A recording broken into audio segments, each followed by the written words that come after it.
우리에게 주시는 하나님의 말씀은 고린도후서 5장 11절로 17절까지의 말씀입니다. 찾으셨으면 함께 한 목소리로 봉독하도록 하겠습니다.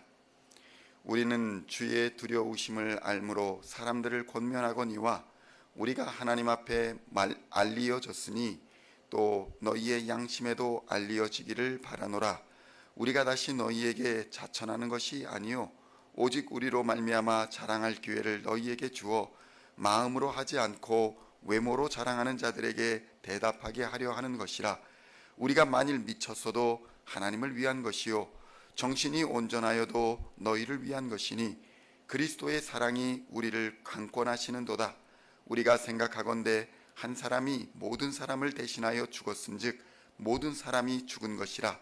그가 모든 사람을 대신하여 죽으심은 살아있는 자들로 하여금 다시는 그들 자신을 위하여 살지 않고 오직 그들을 대신하여 죽었다가 다시 살아나신 이를 위하여 살게 하려 함이라. 그러므로 우리가 이제부터는 어떤 사람도 육신을 따라 알지 아니하노라. 비록 우리가 그리스도도 육신을 따라 알았으나 이제부터는 그같이 알지 아니하노라. 그런즉 누구든지 그리스도 안에 있으면 새로운 피조물이라. 이전 것은 지나갔으니 보라 새 것이 되었도다. 아멘. 할렐루야. 오늘은 고린도후서의 15번째 시간으로 고린도후서 5장 11절로 17절까지의 말씀을 본문으로 보라 새 것이 되었도다 라는 제목으로 은혜의 말씀을 함께 나누고자 합니다. 성도 여러분, 바울은 다메섹 도상에서 예수님을 만났습니다. 자신이 그리스도인을 핍박하는 것을 정의로운 것이다 이렇게 절대적으로 믿고 있던 바울에게 예수님이 직접 나타나셨던 것입니다. 이 사건은 바울이 그동안 믿어왔던 세상 학문과 자신의 지성과 자신의 이성에 대해 의심하는 계기가 되었습니다. 바울은 그날 예수님을 만났고 그가 의지하던 모든 것에서 떠나 예수님을 따르기로 결단하였던 것입니다. 바울은 새롭게 된다라는 말의 의미를 여기서 찾고 있습니다. 고린도후서 5장 11절의 말씀입니다. 우리는 주의 두려우심을 알므로 사람들을 권면하거니와 우리가 하나님 앞에 알리어졌으니 또 너희의 양심에도 알리어지기를 바라노라. 이렇게 고백하고 있습니다. 바울은 예수님을 대면하였을 때에 전능하신 심판자로서의 예수님을 만났습니다. 그 당시 바울은 주의 제자들에 대하여 살기가 등등하였습니다. 혈기가 왕성하였고 자신이 믿고 있는 학문과 지식에 대한 믿음이 곧 하나님에 대한 믿음이다 이렇게 생각하며 살았습니다. 사도행전 9장 1절로 2절에 보면 이러한 상황이 그대로 기록되어 있습니다. 사울이 주의 제자들에 대하여 여전히 위협과 살기가 등등하여 대제사장에게 가서 다메섹 여러 회당에 가져갈 공문을 청하니 이는 만일 그 도를 따르는 사람을 만나면 남녀를 막론하고 결박하여 예루살렘으로 잡아오려 함이라.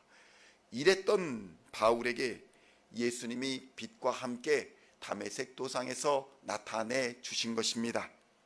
사도행전 9장 3절로 5절에는 이러한 상황이 기록되어 있습니다. 사울이 길을 가다가 다메섹에 가까이 이르더니 호련히 하늘로부터 빛이 그를 둘러 비추는지라. 땅에 엎드러져 들음에 소리가 있어 이르시되 사울아 사울아 내가 어찌하여 나를 핍박하느냐 하시거늘 대답하되 주여 누구시니까? 이르시되 나는 내가 박해하는 예수라. 성도 여러분, 하나님의 편에 서서 일한다는 강한 믿음으로 바울이 지금까지 살아왔는데 오히려 그것이 하나님을 대적하는 일임을 알았을 때에 바울은 어떠한 생각이 들었을까요? 바울은 아나니아를 만나기까지 사흘 동안 보지도 못하고 또 먹지도 마시지도 않는 상태가 되었다고 성경은 기록하고 있습니다. 사도행전 9장 8절로 9절에는 이러한 상황이 기록되어 있습니다. 사울이 땅에서 일어나 눈은 떴으나 아무것도 보지 못하고 사람의 손에 끌려 다메섹으로 들어가서 사흘 동안 보지 못하고 먹지도 마시지도 아니하니라. 성도 여러분, 강력한 하나님의 임재로 인해서 그의 육체의 눈은 떴으나 보지 못하는 상태처럼 자신의 영 또한 신학적으로는 아는 것 같았으나 전혀 알지 못하고 있다는 사실에 바울은 충격을 받았고 3일간을 식음을 전폐하고 자신이 배운 모든 것과 지금 일어난 사건에 대해 깊이 상고하는 시간을 갖고 있었던 것입니다. 성도 여러분, 새롭게 된다, 거듭난다 라는 것은 그저 말로 되는 것이 아닙니다. 3일간을 식음을 전폐할 정도의 사고의 대전환이 있어야 하는 것입니다. 바울은 이 사건 전후로 완전히 다른 사람이 되었습니다. 오늘의 본문은 바로 다메섹 도상에서 예수님을 만난 사건과 연결하여 생각하여야 하는 것입니다. 고린도후서 5장 13절로 14절에는 이렇게 기록되어 있습니다. 우리가 만일 미쳤어도 하나님을 위한 것이요 정신이 온전하여도 너희를 위한 것이니 그리스도의 사랑이 우리를 강권하시는도다. 우리가 생각하건대 한 사람이 모든 사람을 대신하여 죽었은즉 모든 사람이 죽은 것이라. 아멘. 성도 여러분, 바울은 예수님을 여기서 직접 내가 만났다 이 사실을 자랑하는 것이 아닙니다. 그런데 이 당시에는 많은 거짓 예언자들이 예수님을 만났다고 자랑하며 자신의 권위를 그것으로 삼거나 어떤 이들은 교회의 공식적인 추천을 받은 것을 자랑하거나 또는 환상을 본 것을 자랑하며 다니기도 했다는 것입니다. 그러나 바울은 이러한 외적인 것에 다시 의존하는 것이 전혀 무익하다라는 것을 깨달았던 것입니다. 그래서 이제 새롭게 된 바울은 오직 복음의 능력으로만 고린도 교회의 성도들에게 인정받고자 한 것이었습니다. 자신의 업적을 자랑하지도 않았습니다. 자신의 경험이나 자신의 능력을 자랑하지도 않았습니다.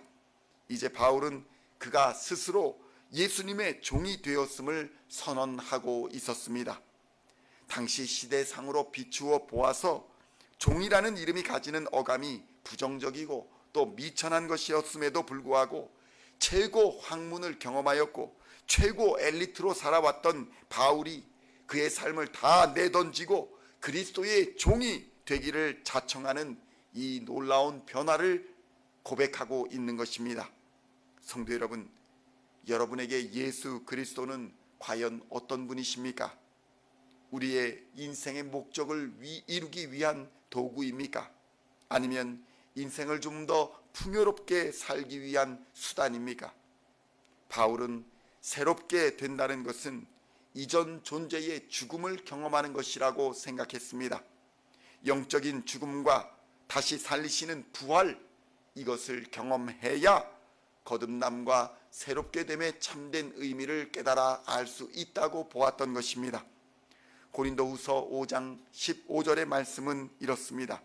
그가 모든 사람을 대신하여 죽으심은 살아있는 자들로 하여금 다시는 그들 자신을 위하여 살지 않고 오직 그들을 대신하여 죽었다가 다시 살아나신 이를 위하여 살게 하려 함이라. 아멘. 성도 여러분, 우리는 예수 그리스도의 죽음과 그 보혈의 공로로 하나님 앞에 설 수 있는 존재가 되었습니다. 구원은 결코 공짜가 아닙니다. 하나님의 아들의 생명으로 사주신 것이며 십자가 복음의 능력으로 우리를 인도해 주신 것입니다. 성도 여러분, 예수 그리스도의 십자가 복음의 능력은 믿음으로 새롭게 된 피조물이 된 자들에게 부어주시는 하나님의 주권적인 은혜임을 우리는 기억해야 할 것입니다. 그래서 고린도후서 5장 17절에서는 이렇게 고백하고 있는 것입니다. 그런즉 누구든지 그리스도 안에 있으면 새로운 피조물이라. 이전 것은 지나갔으니 보라 새 것이 되었도다. 아멘. 그러므로 이제 그리스도인 된 우리는 과거의 생활 방식과 사고 방식을 버려야 하는 것입니다. 언행 심사를 바르게 해야 하는 것입니다.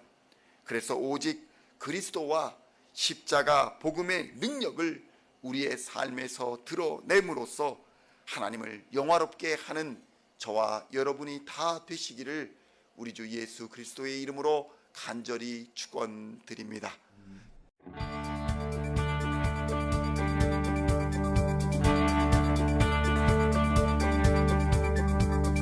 Singing songs of thy praise, we are coming to you, dancing before